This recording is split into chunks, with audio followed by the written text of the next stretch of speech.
అలానే మిసిఎస్ రావు ఎమ్మెల్యే కోటాలో 5 ఎమ్మెల్సీలని ఎన్నుకోబోతోంది ఆంధ్రప్రదేశ్లో ఉండేటువంటి కూటమి ప్రభుత్వం. 11 మంది మాత్రం వైఎస్ఆర్ కాంగ్రెస్ పార్టీకి ఉన్నారు. కాబట్టి వాళ్ళకి ఎమ్మెల్సీని ఎంపిక చేసుకునే అంత బలం లేదు. దాంతో ఖాళీ అయినటువంటి 5 ఎమ్మెల్సీ స్థానాలు కూటమికి వచ్చేటువంటి అవకాశం ఉంది.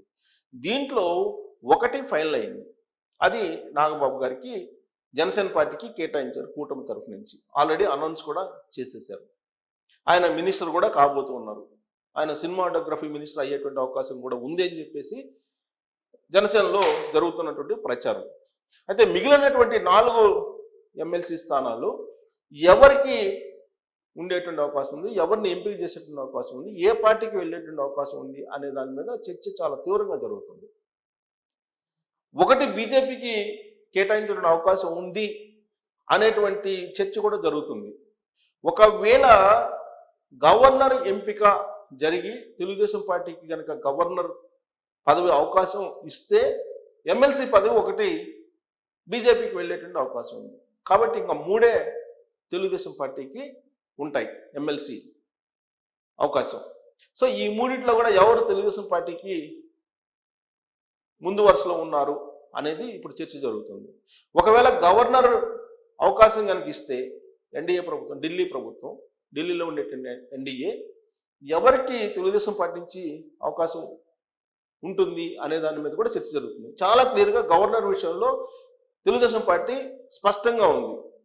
అశోక్ గజపతి రాజు గారికి గవర్నర్ పదవి ఇచ్చేలాగా ఇప్పటికే ఢిల్లీకి ప్రతిపాదన, ఢిల్లీతో సంప్రదింపులు జరిపినట్టు కూడా తెలుస్తుంది.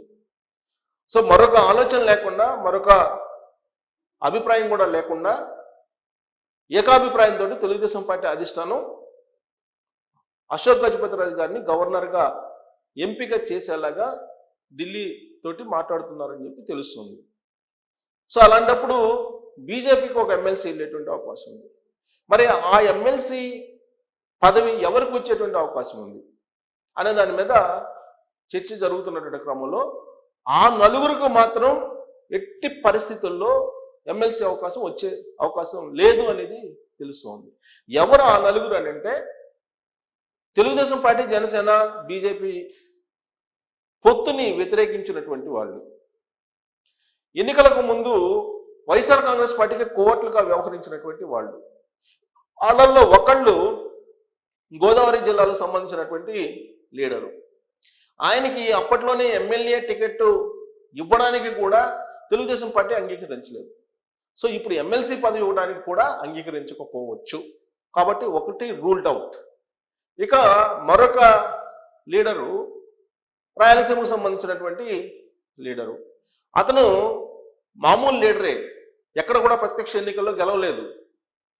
అలాగే సంస్థాగతంగా కూడా కీలకమైనటువంటి పదవుల్లో ఎక్కడా లేడు.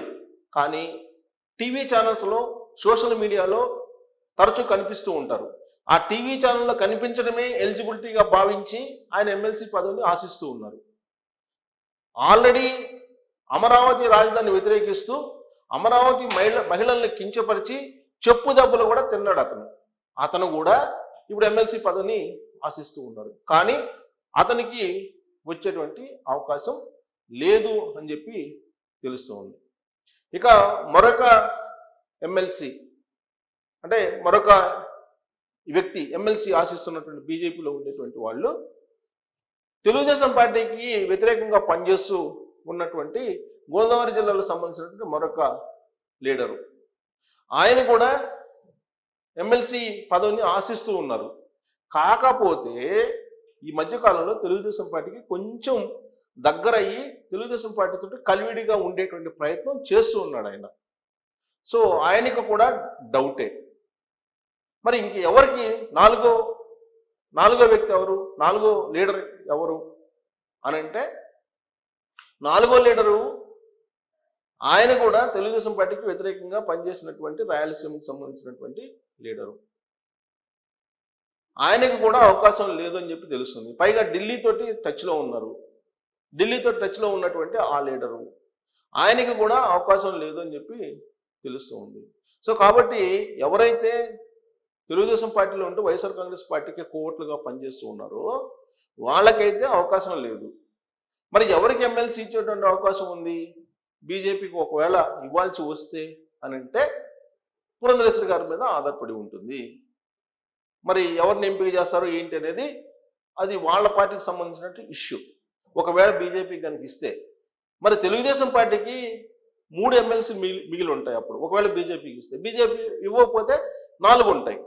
ఆ 4 ఎమ్మెల్సీలకి ఎవరెవరు పోటీలో ఉన్నారు తెలుగుదేశం పార్టీ నుంచి అని అంటే చంద్రబాబు నాయుడు గారు చాలా క్లియర్గా చెప్పారు. ఎవరైతే త్యాగాలకి అప్పట్లో సిద్ధపడ్డారో ఎన్నికల సమయంలో వాళ్ళకి మొదటి ప్రాధాన్యత ఉంటుంది అని చెప్పారు. అయితే ఎప్పుడు కూడా చంద్రబాబు నాయుడు గారు సామాజిక ఈక్వేషన్లు చూస్తుంటారు, ప్రాంతీయ ఈక్వేషన్లు చూస్తుంటారు. ప్రతి ఎంపికలో కూడా ఆయన అదే చూస్తూ ఉంటారు.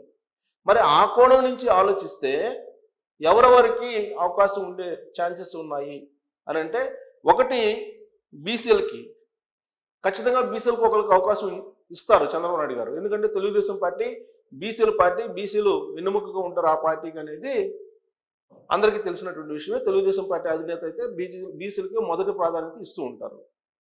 ఇక 2 ఎస్సీలు, ఈ ఎస్సీలకు కూడా ఒక అవకాశం ఇచ్చేటువంటి ఛాన్సెస్ కనిపిస్తున్నాయి. ఇక ఓసీలు మూడోది.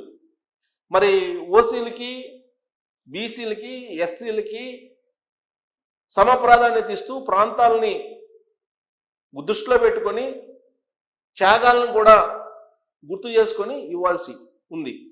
ఆ ఎంపికలో ఎవరెవరు ఉన్నారు అని అంటే పేర్లు తీసుకుంటే కనుక బీసీలు అనేటప్పటికీ వెంటనే గుర్తొచ్చేది ఎవరు? యనమల రామకృష్ణ గారు. సో ఆయన సీనియర్ అయిపోయారు.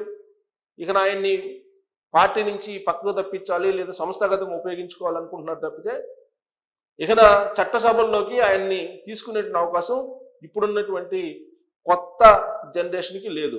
అందుకనే ఆయన పేర్లు ఆల్మోస్ట్ పక్కన పెట్టారని చెప్పి తెలుస్తుంది.